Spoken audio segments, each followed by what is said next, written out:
Good afternoon. Today we are sitting in the office of Cannabis, and we have a golden opportunity to interview one of the founders of the company. I would like you all to meet Levin Amweg. We know that you have an interesting story. In the past, you were a famous racer. Please tell our guys a little bit about yourself.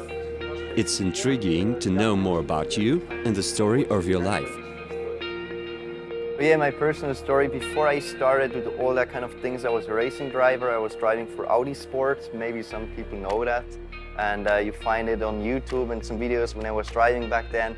I had an accident, a hard one in 2015, where I broke my back 2 times and I was in hospital and everything. It was a hard time, but it made me what I am today. And right now I'm lucky that it happened because it changed my vision. It brought me to the cannabis industry and to create something great, what we have right now.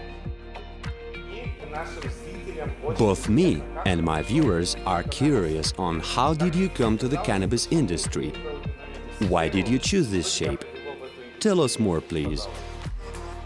So it was in 2017 when we were in America with my brother, you know, who came with the idea at the beginning, like, let's start a big facility, let's make it like the big boys. And we were at the beginning like, oh, but that's poor, why should we do it? And then suddenly, you know, we saw it with our own eyes and we were like, okay, when we get back to Switzerland, we start it directly.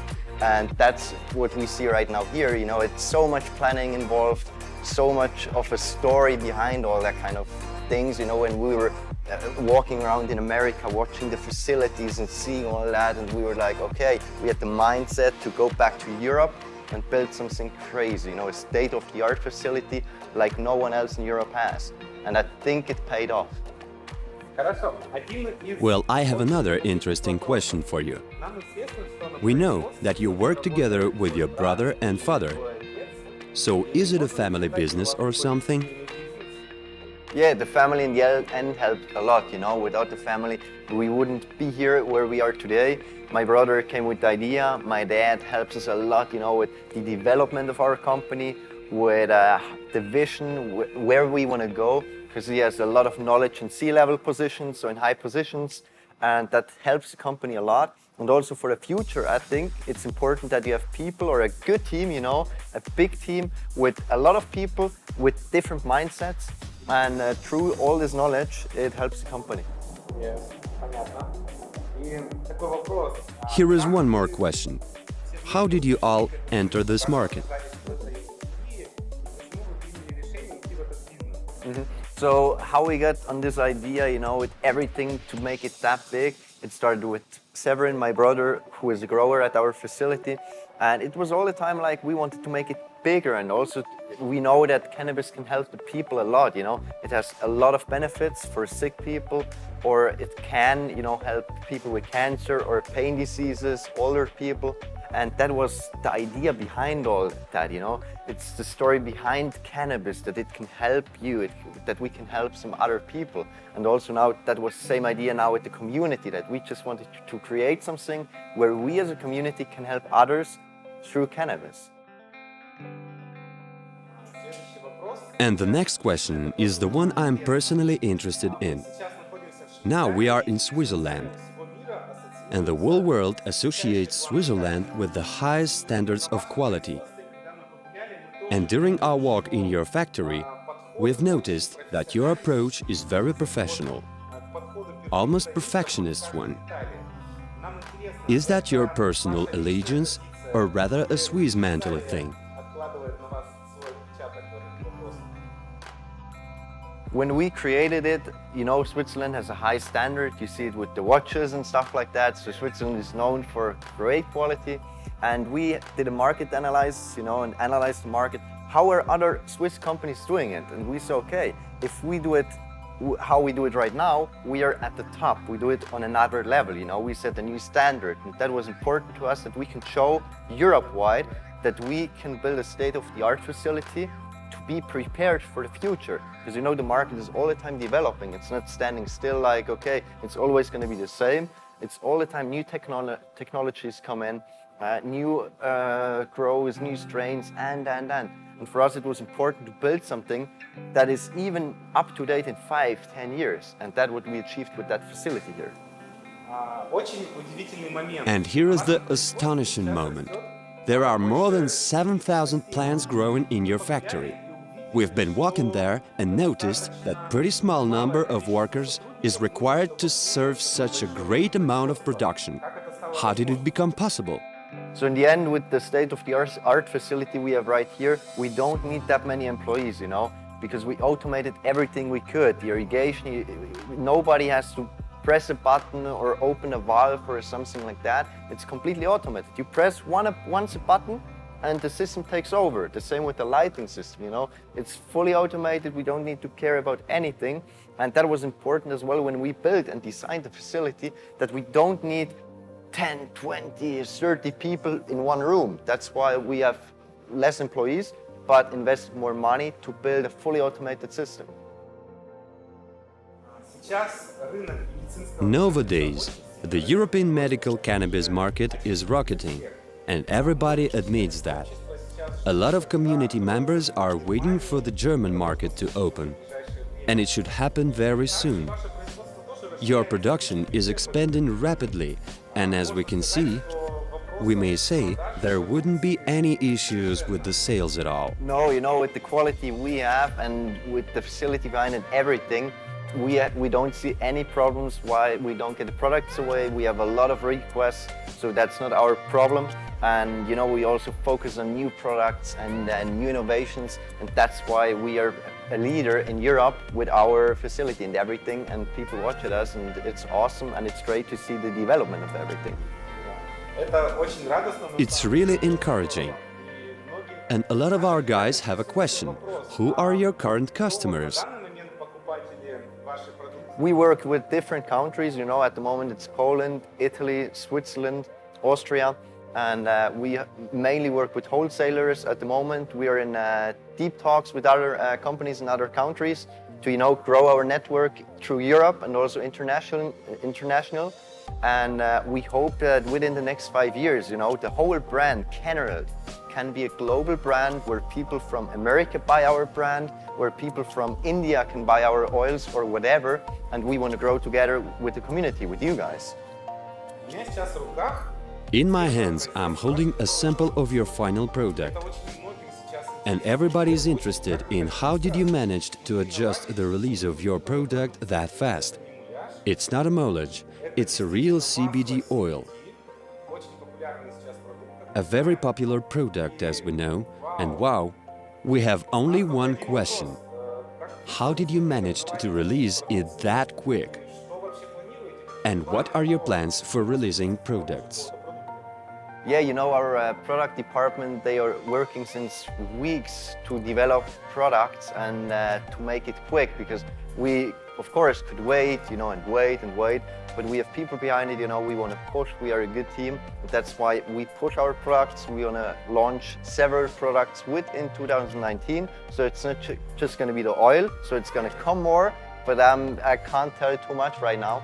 We are also not going to tell you exactly when we're going to launch it. You know, we want a little secret still for you, but it's coming this year, 100%, and we hope that you're going to like it and that all the other people are going to like it, and that's what Cannerald stands for, you know. Let's talk about Canner Grow investment program. The token sale has successfully begun on June 20th. A lot of people have already become Canner Grow's partners or investors. So here's another question. How did you finally come up to this? And why did you give up the ICO despite planning it several months ago? You know, we didn't want to do the ICO. We invested instead our own money to build everything you see here. So it's not bank money or a loan or anything else. We said, okay, we do it. We invest our own money, because then you know you also get the motivation. You stand behind it. You want that the company grows.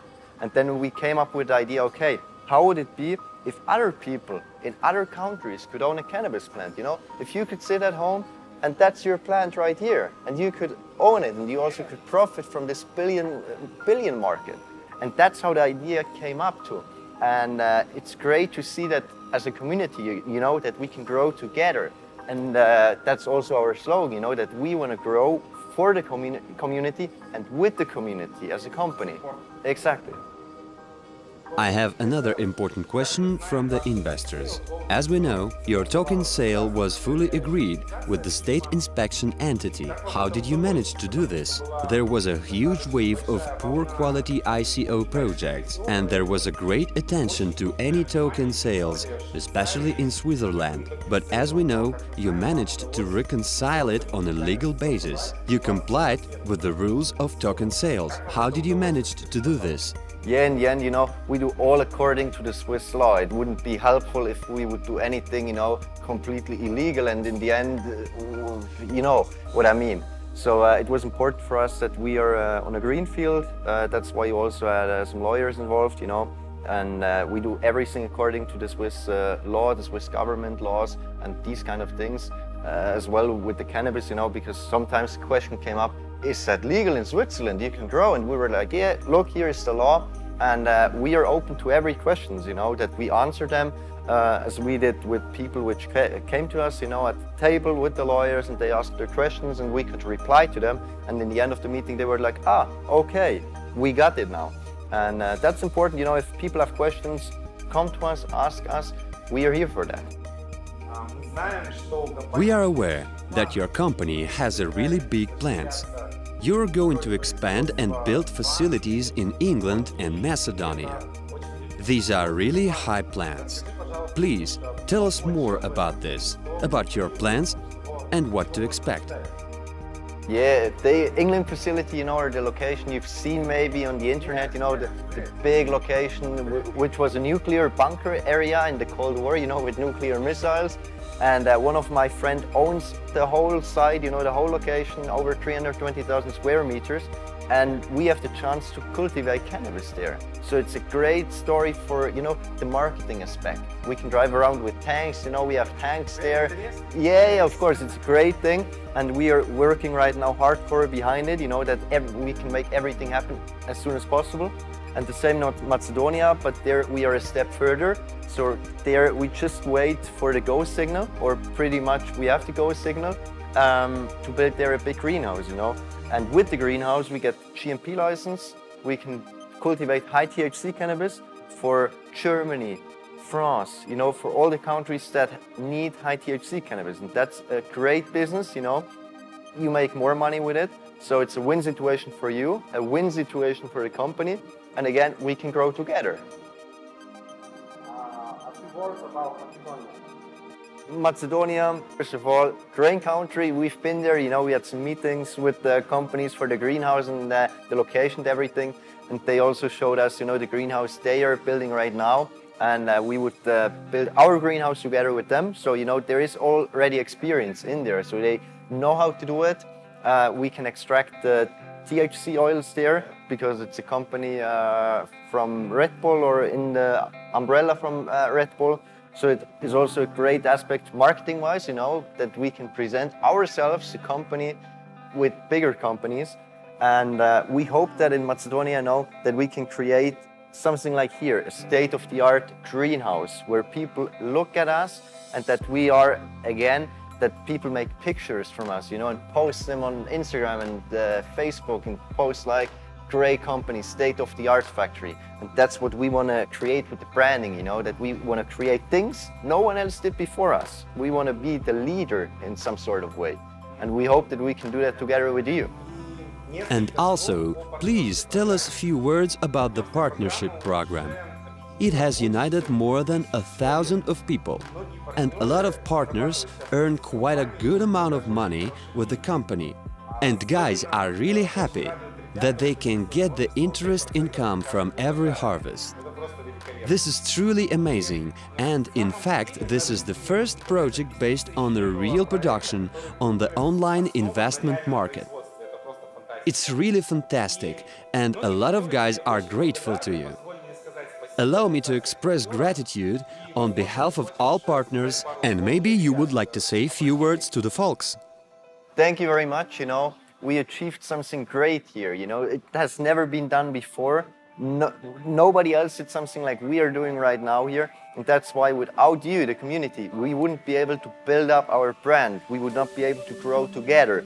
And that's also or is gonna stay our slogan, for the future. It doesn't matter how big we grow as a company, we are gonna grow as a community, and we grow for you. Thanks again, and we won't disappoint you in the future, and see you soon.